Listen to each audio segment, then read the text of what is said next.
And Jen, always the powerhouse, who also has a huge audience, a huge following abroad. So we know we're gonna have great audiences.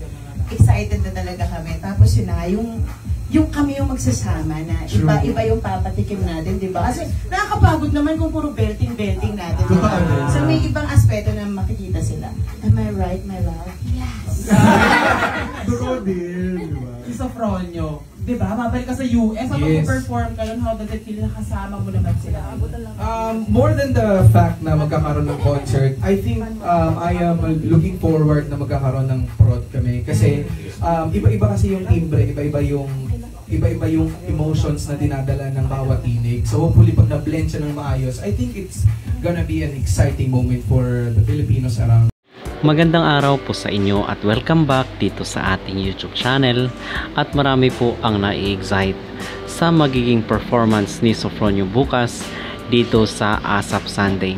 Dahil meron po siyang portion doon na kung saan is makakasama niya itong mga big stars ng Kapamilya Network.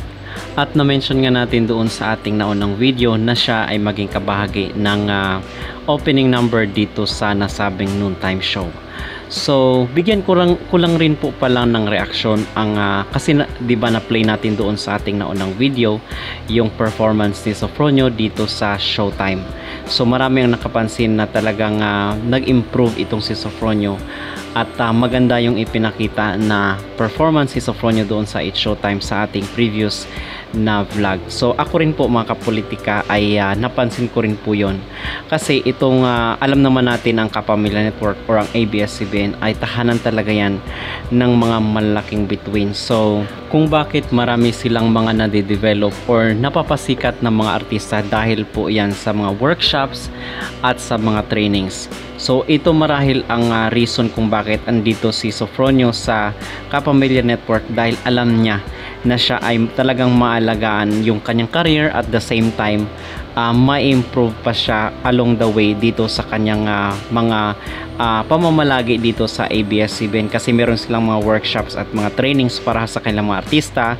Kung halimbawa ikaw ay isang aktor or isang actress, talagang mahasa kapag dito ka sa ABS-CBN or sa Kapamilya Network dahil talagang laging lang sinasanay. Meron silang workshop ibang-iba sa ibang istasyon.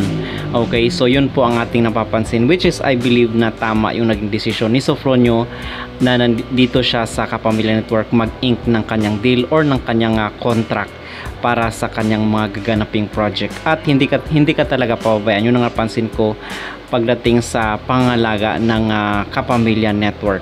Okay, so yun po ang aking maging reaction, which is nakita naman natin doon sa kanyang performance nga sa It's Showtime at yung hosting niya mga kapolitika is nag-improve rin po itong si Sofronio Vasquez. Okay, so yun po ang aking observation at yung aking opinion.